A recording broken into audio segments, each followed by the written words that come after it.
Hello guys, welcome to our channel. This is Teja.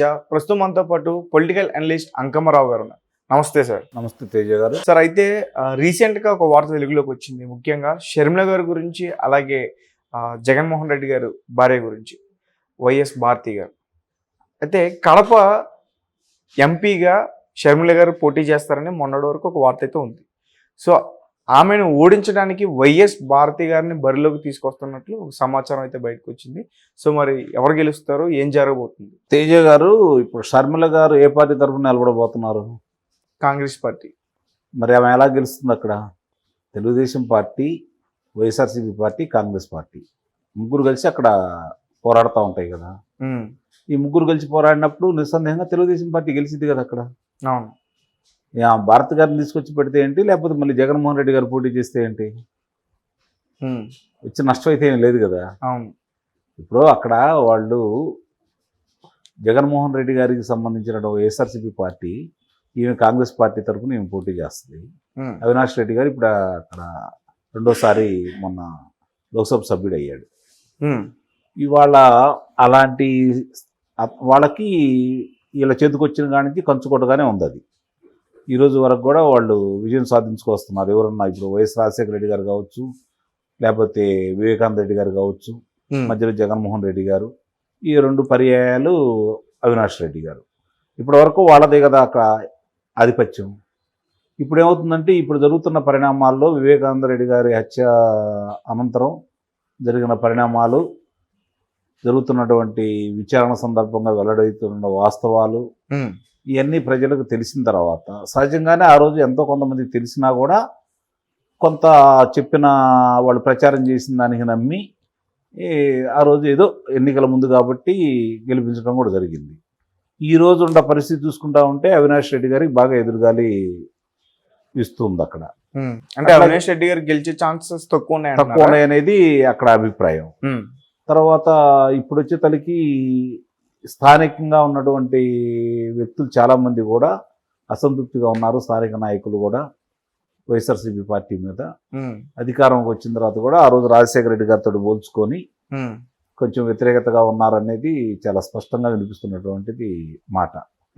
దానికి తోడు వాళ్ళకి ఎందుకు ఇబ్బందికరమైన పరిణామాలు అంటే, గతంలో ఎన్నడూ లేని విధంగా లోకేష్ బాబు యొక్క యువగళం పాదయాత్ర అద్భుతంగా అక్కడ విజయవంతం కావటం, తర్వాత స్థానిక శాసనమండలి ఎన్నికల్లో, మొన్న జరిగినటువంటి శాసనమండలి ఎన్నికల్లో పులివెందులతో సహా ఆధిక్యత తెలుగుదేశం పార్టీకి రావటం, మరి మొన్న చంద్రబాబు నాయుడు గారు బాదుడే కార్యక్రమం కావచ్చు, నీటికి సంబంధించి జలాశయాల గురించి చెప్పే విధానానికి వెళ్ళి అక్కడ మాట్లాడినప్పుడు అక్కడ జరిగిన సంఘటనలన్నీ చూసుకున్న తర్వాత కూడా, వచ్చిన విపరీతమైన జనాభాను చూసుకున్న తర్వాత కూడా మార్పు కడపలో నుంచే మొదలైందనే అభిప్రాయం కూడా జనానికి కదిలింది. దానికి తోడు మొన్న పులివెందల్లో పార్టీ కార్యాలయాన్ని ప్రారంభించడం కూడా జరిగింది. ఎవరు, మన అతను బీటెక్ రవి గారు. మరి ఆ కార్యక్రమానికి కూడా తండోపతండులుగా జనం బాగా వచ్చారు, ఎన్నడూ లేని విధంగా. ఇప్పుడు ఆ పులివెందల నియోజకవర్గంలో తెలుగుదేశం పార్టీ వాళ్ళకి అంత ఆదరణ లభించడం అనేది ఈ మధ్యకాలంలో ఎప్పుడూ లేదు. మరి ఎప్పుడైనా అసలు అక్కడ టీడీపీ జెండా ఎగిరిన దాఖలాలైనా ఉన్నాయా? 1978 నుంచి ఇప్పటి వరకు కూడా రాజశేఖర రెడ్డి గారి కుటుంబ సభ్యులే అక్కడ శాసనసభ్యులుగా గెలుచుకుంటూ వస్తున్నారు. ఓకే. రాజశేఖర రెడ్డి గారు ఓటమి లేకుండా అక్కడ గెలుచుకుంటూ వస్తూనే ఉన్నారు. ఆయనకి లోక్సభ సభ్యుడిగా పోటీ చేసినప్పుడే ఒక 4,000 అంటే రమారమి 5,000 లోపు ఆధిక్యతతోటే బయటపడ్డాడు ఆయన. ఆ రోజు కూడా మరి ఆయన చౌదప్పి కనులు అట్టపోయిన సొంతంగా బయటపడ్డాడు. అంటే తెలుగుదేశం పార్టీ ఎంత బలంగా ఉందో ఆ రోజుల్లో ఆలోచించుకోవాలి. అలాంటి స్థానంలో ఈరోజు తెలుగుదేశం పార్టీకి పోటీ చేసే అభ్యర్థులు లేరనే విధంగా, ఉండా కూడా ఎవరు గెలవరనే విధంగా రోజు రోజుకి ఆధిక్యత పెంచుకుంటూ వచ్చింది వైఎస్ఆర్సీపీ కుటుంబం. కాబట్టి ఇక్కడ చాలా స్పష్టంగా ఉందంటే, జనం లేక కాదు, నాయకత్వం లేమి వల్ల అక్కడ ఇలాంటి పరిణామాలన్నీ జరిగినాయి. అలాగే అధినాయకత్వం కూడా అంత ప్రత్యేకమైన దృష్టి అక్కడ పెట్టినట్టు సందర్భాలు ఏమీ పెద్దగా కనిపించట్లా. అందువల్లే తెలుగుదేశం పార్టీకి ఇంత ప్రతికూల ఫలితాలు రావడానికి, ఇంత డేలా పడిపోవడానికి కారణం కూడా. మరి ఇవన్నీ చూసుకుంటా ఉంటే ఇప్పుడు దాని తోడు మొన్నటిదాకా వాళ్ళకి కలిసి వచ్చిన అంశం ఏంటంటే రాజశేఖర రెడ్డి గారు ఎప్పటికప్పుడు ఆయన నేనే ముఖ్యమంత్రిని ప్రచారం చేసుకోవటం. ఆ ప్రచారం చేసుకున్న సందర్భంగా సహజంగా ఎలా ఉంటుంది అంటే తటస్థులకు కూడా ముఖ్యమంత్రి కాబోతున్నాడు కదా, ఈయనతోటి మనకు వైరం ఎందుకు, అంతకుముందు వాళ్ళ నాన్నగారిని చూసి భయపడేవాళ్ళు. ఏంటి ముఖ్యమంత్రి అవ్వబోతున్నాడు కదా, ఈయనతోటి మనకెందుకు అనే ఆలోచనతోటి ఒక రకమైన వాళ్ళు కూడా అనుకూలంగా ఓట్లు వేయటం మొదలుపెట్టారు. దానివల్ల ఏమవుతుందంటే రెండు వైరు గ్రూపులను కూడా, ఇద్దరు గ్రామంలో రెండు గ్రూపులు ఉంటాయి అక్కడ, వాళ్ళు తగాదాలు పడుతూనే ఉంటారు. కానీ రాజశేఖర రెడ్డి గారికి వచ్చేసరికి ఇద్దరు కలిసి పనిచేసే విధంగా ఆయన రాజకీయం చేసుకోగలిగాడు. అతను గొప్పతనం అది రాజశేఖర రెడ్డి గారికి. దాన్ని ఆయన చనిపోయిన తర్వాత మరి జగన్మోహన్ రెడ్డి గారు 2 పర్యాయాలు ఆయన కూడా ఎలాంటి ఎదురు లేకుండానే విజయవంతం అవుతూ వస్తూ ఉన్నాడు. ఇప్పుడున్న పరిస్థితుల్లో ఆయన మీద ఎన్నో ఆశలు పెట్టుకున్నారు. రాజశేఖర రెడ్డి గారి కంటే బాగా చేస్తాడని చెప్పని భావించడం కూడా జరిగింది. కానీ వాళ్ళు పెట్టుకున్న ఆశలన్నీ ఉమ్మైపోయినాయి. ముఖ్యంగా కడప జిల్లా మొత్తం వ్యాప్తంగా చూసుకుని రాయలసీమలో కూడా. ఎందుకు ఈ వయసులో ఈ కుర్రాడు ఇంత బాగా చేస్తాడు అనుకున్నావు, అవకాశాలన్నీ కూడా ఎందుకు చేయట్లేదు? ఇప్పుడు మన జరిగినటువంటి అన్నమయ్య దానికి సంబంధించి ఒక ఖానాలో ఇప్పటి వరకు కూడా దాన్ని మరమ్మతులు చేయలేదు కదా. మరి ఇట్లాంటివన్నీ ఆయనకు ప్రతికూలంగా మారినాయి. అలాగే వివేకానంద రెడ్డి గారికి హత్యకు సంబంధించి ఆ రోజు నారాసుర రక్త చరిత్ర అని చెప్పారు. మరి ఇలాంటి పరిణామాల్లో చూసుకుంటా ఉంటే ఇక్కడ జరుగుతున్న పరిణామాలన్నీ కూడా అంటే ఎందుకు మరి 4.5 సంవత్సరాలు దాటిన తర్వాత కూడా ఇప్పుడు జరుగుతున్నవన్నీ సిబిఐలు కావచ్చు, విచారణలో బయటకు వచ్చిన అంశాలు చూసుకుంటా ఉంటే అన్ని వీళ్ళు కూడా అవినాష్ రెడ్డి గారికి, భాస్కర్ రెడ్డి గారి వైపు చూస్తున్నాయి కదా. ఈ పరిణామాల్లో అవినాష్ రెడ్డి గారికి వ్యతిరేకత అనేది మొదలైంది. ఆయన కొమ్ము కాస్తున్నాడని చెప్పని వీళ్ళు భావించడం జరిగింది. ఇక్కడ వైఎస్ అభిమానుల్లో ఇప్పుడున్న అభిప్రాయం ఏంటంటే వైఎస్ రాజశేఖర రెడ్డి గారి కుటుంబ సభ్యులందరినీ జగన్మోహన్ రెడ్డి గారు దూరం పెడుతున్నాడు, ఆయన సొంత మనుషుల్ని దూరం పెడుతున్నాడు అనే అభిప్రాయం అందరిలో కూడా కలిగింది. అవినాష్ రెడ్డి గారి ఫ్యామిలీని పెంచి పోషిస్తున్నారు అక్కడ. దీన్ని నిజమైనటువంటి వైఎస్ఆర్సీపీ అభిమానులు జీర్ణించుకోలేకపోతున్నారు. ఇట్లా ఈ ప్రతికూల వాతావరణంలో రేపొద్దున అవినాష్ రెడ్డి గారు ఓడిపోతారు. కాబట్టి భారతి గారిని నాకు తెలిసినంత వరకు పోటీ పెడతారని నేను అనుకోవట్లేదు. ఒకవేళ నిస్సందేహంగా మీరు అనుకున్నది జరిగితే ముగ్గురు కనుక అక్కడ ఎన్నికల బరిలో నిలబడితే తెలుగుదేశం పార్టీ విజయం సాధిస్తుంది అక్కడ. ఓకే, అందులో సందేహం కూడా లేదు. సార్ అలాగే షర్మిల గారు కాంగ్రెస్ పార్టీ నుంచి త్వరలో అధ్యక్ష పదం చేపట్టబోతున్నారని వార్తలు వచ్చేసి ఆల్మోస్ట్ అయిపోతారని నేను అనుకుంటున్నా. అండ్ ఇంకొక విషయం ఏంటంటే కాంగ్రెస్ పార్టీ టీడీపీతో చేతులు కలిపి అక్కడ ఎన్నికల్లో బరిలోకి దిగుతుందని చెప్పేసి అంటారు. ఇది ఊహాగానమే. ఇది ఊహాగానం, జరిగే పరిస్థితి అయితే లేదు, నిస్సందేహంగా జరగదు. ఓకే, అలాంటి పిచ్చి పని తెలుగుదేశం పార్టీ అధినేత చేస్తాడని నేనైతే అనుకోవట్లేదు.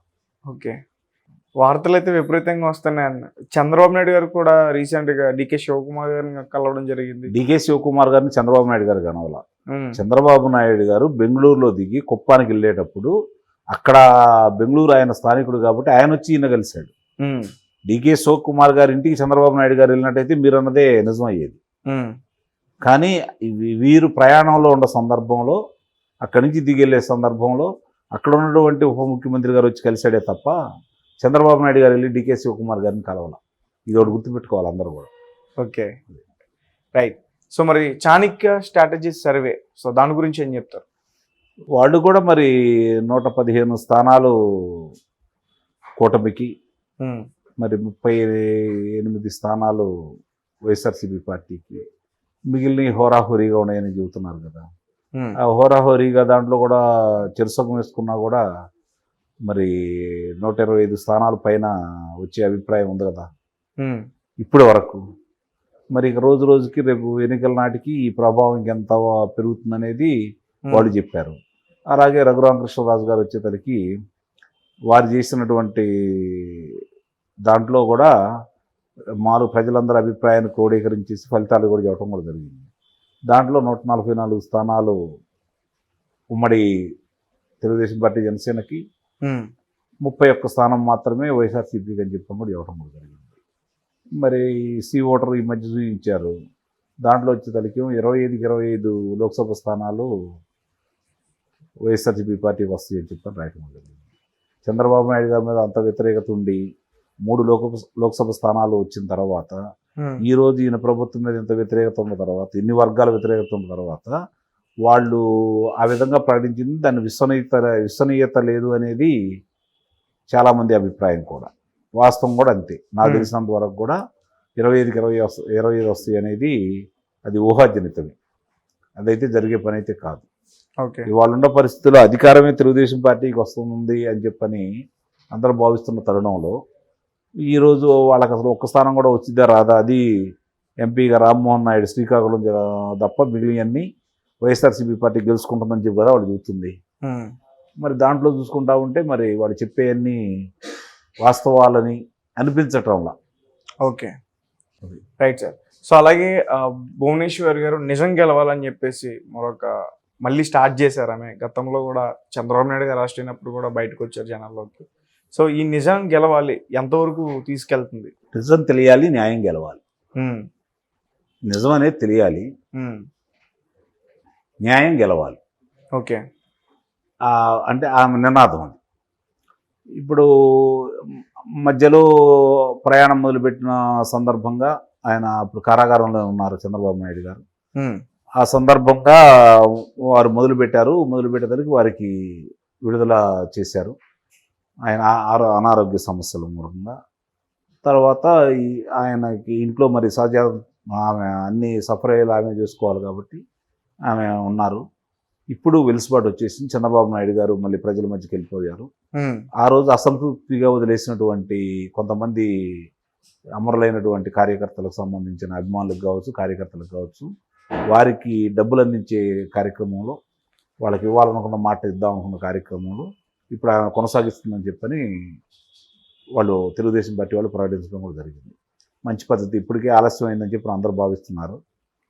ఇప్పటికైనా కొనసాగిస్తుంది అన్నందుకు సంతోషపడాలి.